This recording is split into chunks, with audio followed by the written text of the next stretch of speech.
Amém? Amém. Queridos, Dr. Champlin vai dizer que o Salmo 23 ele é o Salmo da confiança.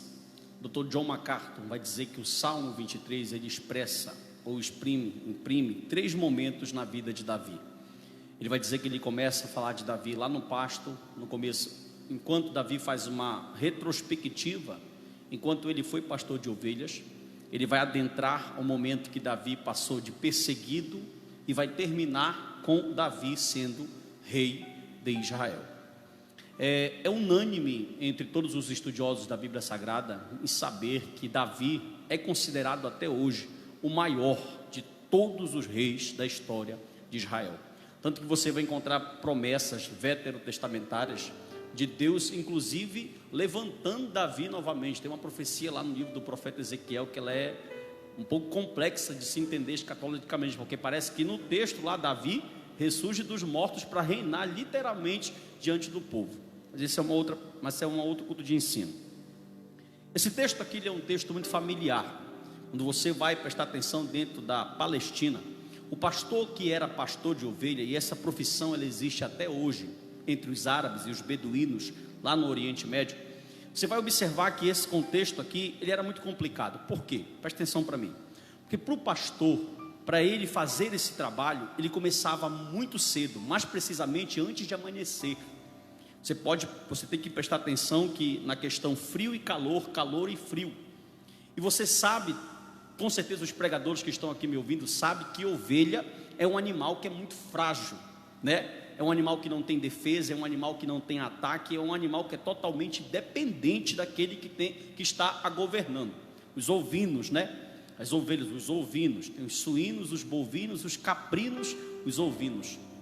Então o que acontece? O pastor teria que levantar, olhe para mim, cerca entre 4h30 e 5 da manhã, ou melhor, entre 5 e 5h30 da manhã, para pegar a alva ao clarear, porque geralmente os pastos verdejantes, que inclusive Davi vai falar aqui, Paulo, eles não ficam perto do aprisco. Geralmente os pastos, que é chamado no hebraico de Eged, eles eram oásis, só que não era fácil de você encontrar. Como o deserto era muito íngreme, montanhas, penhascos, abismos, você podia observar que as montanhas elas geravam água. Então os grandes montes, por exemplo o Monte Hermon, que tinha quase 1000 metros, 882 metros mais precisamente, eles geravam água. Essas águas elas vinham no solo e daí as pastagens nasciam. Mas geralmente o pastor tinha muito trabalho. Por quê? Porque o percurso com essas ovelhas nessas regiões íngremes, você pega a nossa terra, é uma terra plana. Às vezes o camarada fala assim, eu vou orar no monte. Aqui em Belém não tem monte, irmão. Aqui tem um pedacinho de areia aí que o cara vai e ele fala que é monte. Monte tem na Palestina, de 800, de 1000 metros, lá tem monte. Então, só se for um monte de lençol. Então lá o contexto é de dificuldade. Então o pastor ele precisa estar totalmente atento. Por isso que Davi vai qualificar o trabalho do pastor, as ferramentas que o pastor tem e como o pastor trabalha. Por exemplo, o pastor teria que sair entre 5h30 porque aí a ovelha não podia pegar aquele sol escaldante. Então ele teria que procurar logo um lugar verdejante, de preferência onde tivesse sombra. Quando o salmista fala, acompanhe comigo o versículo de número 2, e diz assim, ele me faz repousar em pasto. É justamente o Eged que o pastor está procurando. Olhe para mim. E geralmente o encontrar desse pasto aqui, pastor Moisés, não era fácil. O pastor poderia caminhar 1 hora, ele poderia caminhar 2 horas, ou poderia caminhar de até 5 a 7 horas, para encontrar um lugar propício para alimentar essas ovelhas. E ovelha, escute isso, ovelha é um bicho tão complicado. Você sabia que ela podia parar na frente de uma torrente de água, de uma água que estava descendo em alta velocidade, e podia morrer de sede na frente da água, porque o barulho da água assustava ela, e elas ficavam com medo de tomar água. Olha isso, você vai já entender o que Deus quer falar. Eu conheço mais ovelhas. Os arqueólogos descobriram que os pastores iam tão além, que eles chegavam a pegar a água da torrente na mão. Por isso o salmista Davi diz aqui no versículo de número 2, leva-me junto às águas de descanso ou água tranquila. Por quê? Porque se não for água tranquila, a ovelha não bebe. Viu? Se não for água de descanso, irmã Aline, a ovelha não bebe. Ela é míope, ela não tem defesa. E a ovelha, o pastor tem que ter todo esse cuidado. E tem ovelha que chega, pense você, de manhã já está fazendo os seus 45 a 50 graus. O pastor está ali na misericórdia. E há uma coisa que chama a atenção, que é muito comum, que todo pastor palestino, principalmente nesse ponto, ele tinha cães. Só que na descrição de Davi você não vê cães, né? O pastor guiava, tinha sua vara. Eu descobri estudando hoje, olha, eu pensava que eram 3 peças separadas. A gente fala vara, cajado e lança, mas eu descobri que eram 3 peças em uma. Não eram 3 peças, era uma peça só. Essa peça servia como vara para a contagem dos animais. Durante o dia, como era muito difícil, por exemplo, qualquer vacilo do pastor, a ovelha ia embora. Jesus, ó. Qualquer vacilo do pastor, a ovelha, ó, pegava no peito. Então durante o dia, aquela vara, ele contava várias vezes. Por exemplo, se vão passar num lugar íngreme, o abismo é grande, há um grande buraco, um grande abismo, ele ficava na frente passando, e as ovelhas ficavam passando ele. 1, 2, 3, 4, 5. Ó, ajuda aí, irmão. Tá, olhe para mim. Isso durante o percurso de 5 horas, ele fazia várias vezes. Quando ele saía, ele contava. No meio do trajeto, ele contava. Quando chegava no pasto, ele contava. Quando saía do pasto, ele contava. E quando chegava no aprisco, ele contava de novo. Olha só o trabalho. Quando a ovelha já tinha comido, já tinha ido no pasto, já tinha tomado água, e se a ovelha pega a friagem, ela morre. Aí eu fui descobrir uma coisa muito interessante. Toda vez que o pastor saía para fazer o pastoreio, ele começava cedo, e quando ele chegava já no tardar, na viração do dia, entre 18 horas para frente, ele pensava assim: agora eu vou descansar. É aí que o trabalho ia começar. Já pensou essa rotina diária? Já pegou o sol quente do dia, o dia todinho no braço. Ele disse: agora eu vou descansar. Só que quando ele chegava na frente do aprisco, o aprisco só tinha uma porta e não tinha vigia, ele tinha que ficar guardando de lobos, de cães e de salteadores. Ou seja, ele dormia ou cochilava durante a noite. Então ele não tinha sossego. E eu descobri que esses pastores sempre andavam em bandos. Ou eram 2 homens, ou eram um homem e uma mulher, um garoto mais velho e uma irmã mais nova, ou eram 2 pessoas. Por quê? Porque a ovelha, ela não se acostuma com outro proprietário. Calma, deixa eu te explicar. Como assim, pastor? Lá na Palestina, quando o pastor vendia uma ovelha adulta ou uma ovelha velha para um outro pastor, essa ovelha, ela ficava sem comer e sem beber, porque ela ficava com saudade do outro pastor. Calma, deixa eu te explicar uma coisa. Na Palestina só se vendia uma ovelha velha para o matadouro. Por quê? Porque se vendesse para um outro pastor, ela não comia e nem bebia. Pergunte: por quê, pastor? Porque ela ficava com saudade do pastor antigo. Deixa eu aplicar na tua vida. Se não for Cristo para ti, tu não te acostuma com outro. Ou seja, tem 2 soluções: ou Cristo ou o matadouro. Porque se vier outro pastor, tu não vai te acostumar. Tu não vai querer comer, tu não vai querer beber, tu vai ficar com saudade do teu pastor. Sim ou não? E Davi vai descrevendo o salmo, vamos lá. Ele vai dizer assim, versículo 2: ele me faz repousar em pastos verdejantes, leva-me junto às águas de descanso, refrigera a minha alma, guia-me pelas veredas da... Olhe para mim. Nesse guiar, se você pegar uma foto lá da Palestina do século I, ou do tempo de Cristo, ou lá do tempo mesmo, 4.000 anos atrás, você vai ver que o terreno é muito difícil. Então o pastor, eles tinham uma técnica. Qual? Eles criaram um tipo de adestramento na Palestina. Eles tinham 2 maneiras de pegar com que as ovelhas ficassem em linha reta, seguindo eles, sem se desviar para nenhum lugar. Ou eles cantavam, ou eles tocavam. Por quê? Quando Jesus abriu a boca em João capítulo 10, versículo 27, ele disse assim, ó: as minhas ovelhas, olha a palavra dele, as minhas ovelhas conhecem a minha voz.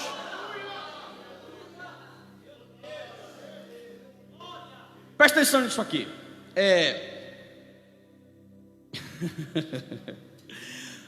Quando terminava todo esse trabalho, já passaram por abismos, por lugar, a ovelha vai passando. Aí vem, Davi vai falar de duas qualidades do material, da vara. A tua vara e o teu bordão, ou a tua vara e o teu cajado me consola. Para que é isso? Como lá é muito íngreme, eles vão andando, e geralmente tem uma ovelha que quer sair do meio. Sempre tem uma ovelha empirreada. Acho que Jesus está falando com alguém, mas tudo bem. Sempre tem uma ovelha empirreada, não tem, irmão? Ou seja, ela tem cuidado, ela tem pasto, ela tem alimento, ela tem água, mas ela quer dar trabalho. Sim ou não? Quando havia olha esse exemplo. Havia uma excursão lá no Oriente Médio, e o pastor foi passando um grupo de judeu e um grupo de egípcios. E eles viram um pastor vindo no campo com um monte de ovelhinha. É interessante quando você olha numa cena, você vai ver 3 pastores. Quantos pastores? Cada um tem 500 ovelhas. Quantas ovelhas? Aí eles chegam lá na Holanda, isso tem no YouTube, pode olhar lá. Lá na Holanda, num pasto muito verde, agora, contemporâneo, eles pegam as ovelhas e lançam no campo, imenso, um verde muito grande. Elas são todas parecidas e todas brancas. Aí eles ficam embaixo de uma árvore sentado e dizem assim para as ovelhas: vão pastar. Só que as ovelhas, as 1.500 ovelhas, elas se mexem. E agora, como sabe, irmão, é impressionante. Eles pegam um cajado e saem assim, ho, ho, ho, ho, ho, ho, ho, ho. Cada uma, vê lá.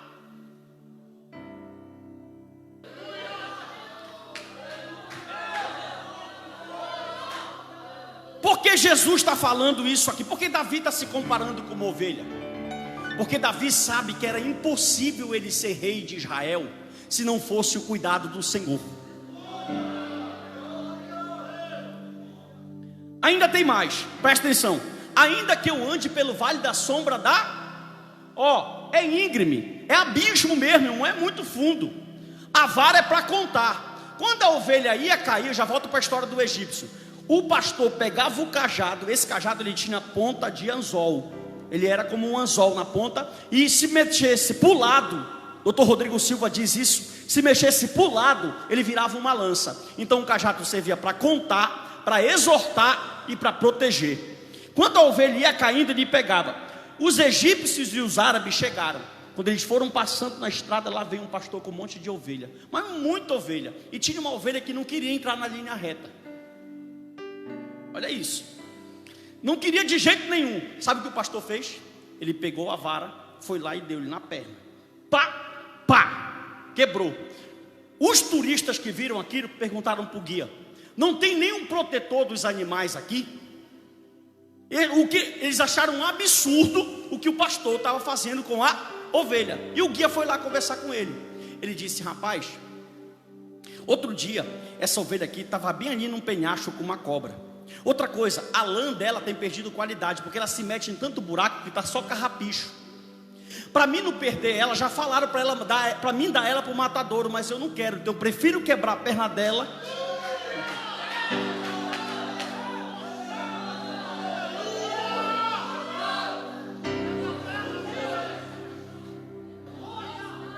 Escute isso, olhe para mim. Havia um casal que estava fazendo missões na África. Escute isso, já vou terminar.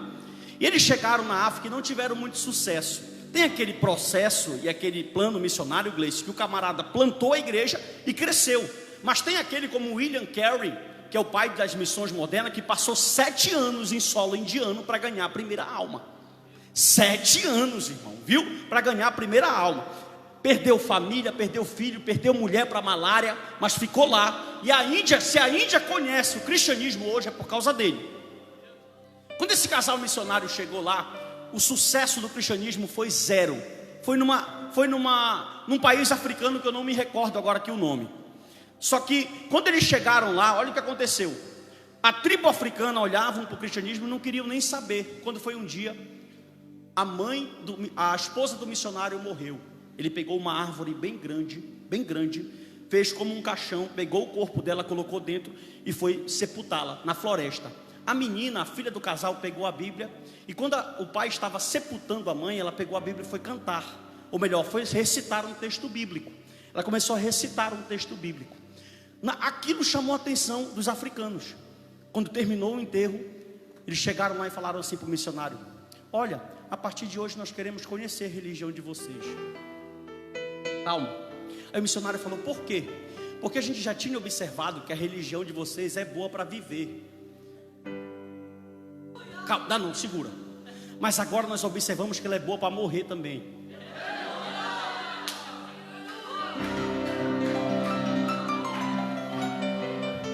Aí, olha o que diz a história. A partir desse momento o coração deles abre. E você sabe que a palavra é poder, né?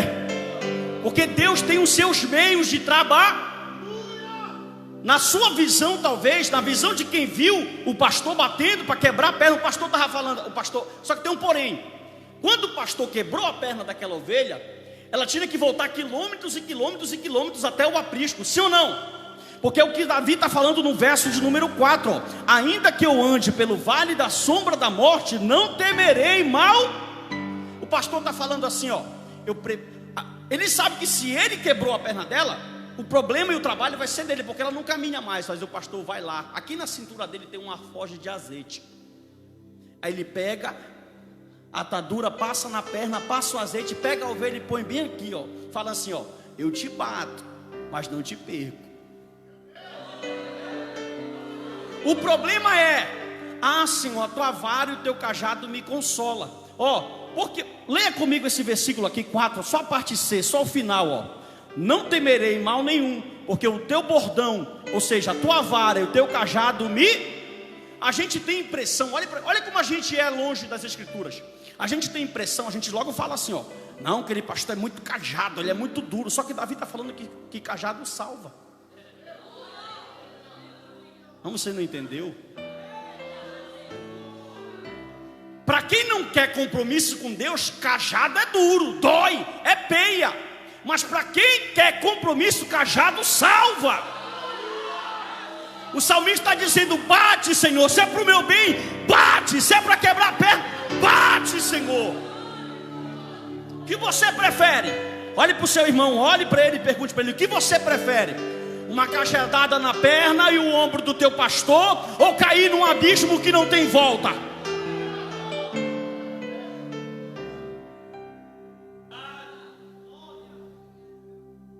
Escute só. Olha esse texto, irmão.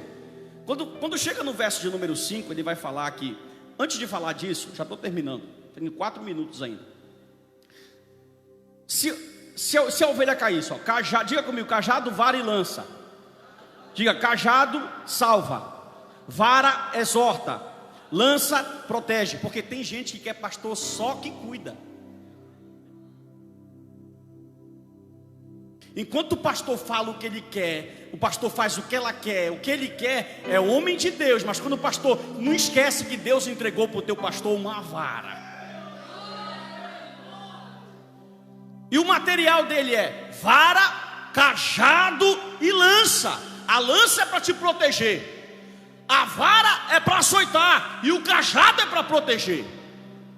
Sim ou não, irmão? Prosseguindo, a chegada no aprisco. Depois de todo um dia cansado, todo esse processo que você já ouviu, cansativo, perigoso, o pastor chega e vai contar uma por uma. Olha só, Sabe o que é interessante? Jesus fez uma figura de linguagem dizendo assim: ainda tem uma ovelha que está faltando, eu vou deixar as 99 aqui e vou atrás daquela uma. Aí em João 10 ele diz: eu ainda tenho outras ovelhas que estão fora do aprisco, elas ouvirão a minha voz e virão. Aqui nessa noite tem um monte de ovelha aqui, mas tem ovelha aqui que está fora do aprisco. Ela está passeando hoje. O que ela veio fazer? Tomar água e comer pasto. E Deus está dizendo: volta logo que a porta do aprisco já vai fechar.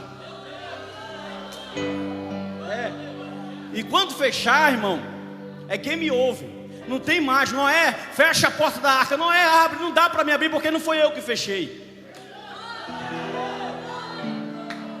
Você consegue entender isso? Deus está dizendo nessa noite: as minhas ovelhas, elas ouvem a minha voz e respondem. Agora, irmão, a gente tem que ser criativo, tem que estar revelando o CPF do cara para ele vir para o aprisco. Olha,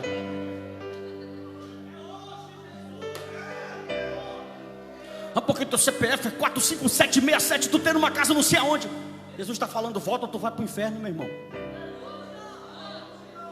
Enquanto o teu pastor fala, enquanto tu escuta a voz do teu pastor, pastor, é o senhor, pastor? Estou longe disso, aqui eu sou ovelha igual você, me coloco debaixo do cajado dele e da autoridade.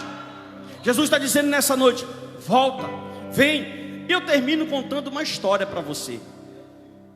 Davi disse assim, olha, o Senhor é o meu. O paraense está tão na prova que ele já coloca um e nada me faltará. Ou anátema. Que isso? Aprenda, hermenêutica. Todo leitor bíblico é um intérprete. E você interpreta como? No meio que você vive. Como é que o brasileiro está? Desempregado, coronavírus, pandemia. Ele olha, ele pega um texto espiritual de proteção e leva logo para o lado do material. O Senhor é o meu. Cadê esse E aí?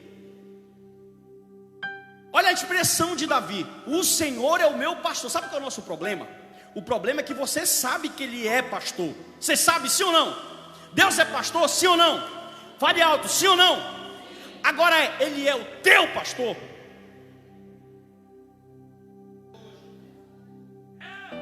E eu termino contando uma história. Uma ilustração, na verdade. Um grande congresso. Pessoas de todos os lugares. Um pregador de renome convidado. Era aniversário de um pastor de uma grande igreja.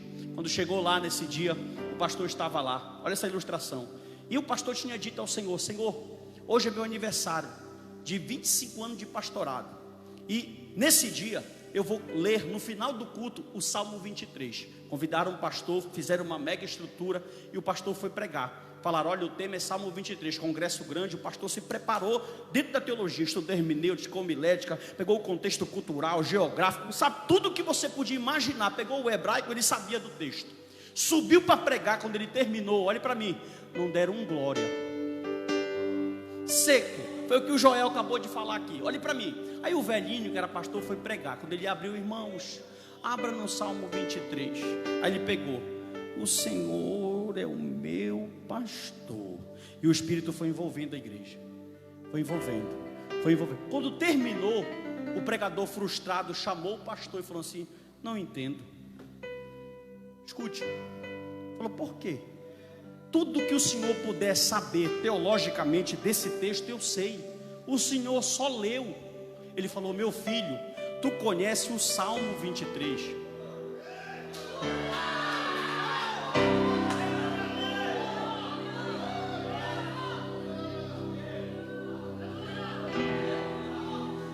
Eu conheço o pastor do Salmo 23. Melhor do que você conhecer o Salmo é conhecer o pastor do Salmo. Melhor do que você saber o original hebraico é ter comunhão com o pastor desse Salmo. Ei, deixa eu te falar uma verdade que muitos não querem engolir, mas é verdade. As maiores heresias que tem no nosso meio, não pense você que é de crente pequeno e de crente que está começando agora. As maiores heresias são dos doutores de teologia. Por quê? Porque eles leem e esquecem de ter comunhão com o pastor do Salmo.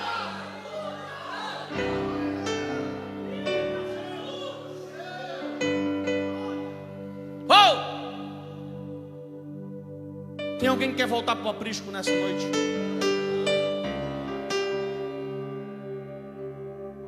Se não quer, não vem não, fica aí. Satanás tem mais para te oferecer lá fora. Vamos ver como vai terminar essa história. Brinca com o chamado que Deus colocou na tua vida. Brinca com o que o céu te entregou. E tu vai ver onde o teu fim vai dar. Tem abismos que não tem volta e você quer pagar para ver. A gente vê todo dia gente morrendo. Vê, meu filho. Ele toca em criança.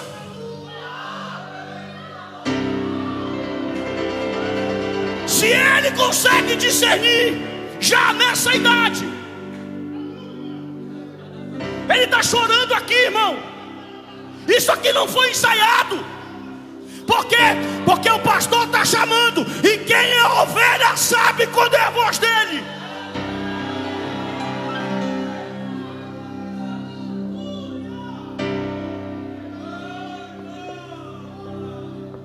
Cadê? Ainda tem mais alguém? Eu quero orar pela tua vida.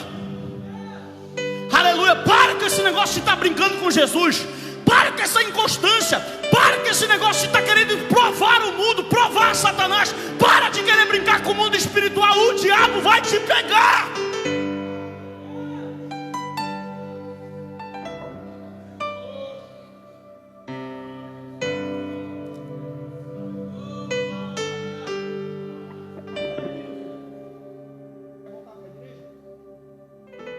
De pé, ele quer voltar para o aprisco.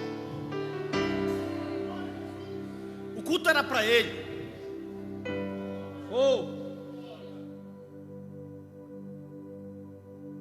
Querido Deus e eterno Pai,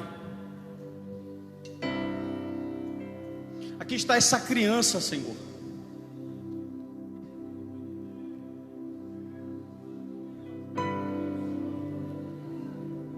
Perdoa os seus pecados e as suas falhas.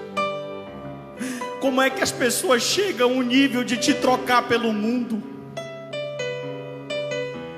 Elas tinham tudo, cuidado, proteção, sombra, mas querem estar, Senhor, à mercê de lobos e devoradores. A minha oração é só por misericórdia. Eu te apresento essa criança que aqui está. Ele está fazendo uma nova aliança contigo. Perdoa os seus pecados, as suas falhas. Em nome de Jesus nós oramos, Senhor. Nós te agradecemos. E que todos nessa noite possam dizer glória a Deus. Que todos nessa noite levante a sua mão e diga aleluia. Que todos nessa noite digam: Jesus, eu estou aqui crendo na tua palavra. Senhor,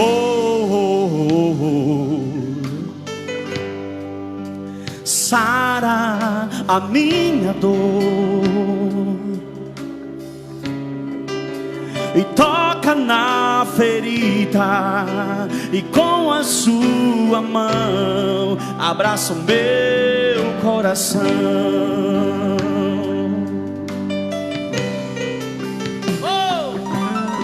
E Pai, Tu és o médico dos médicos, enxuga as minhas lágrimas e me faz viver o milagre da fé. Cura-me, Senhor, a igreja canta. E cura-me, Senhor.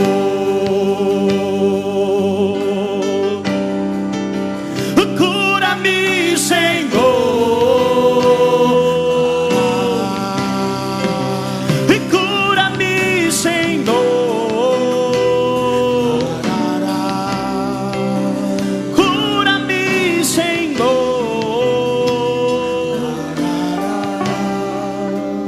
Cura-me, Senhor.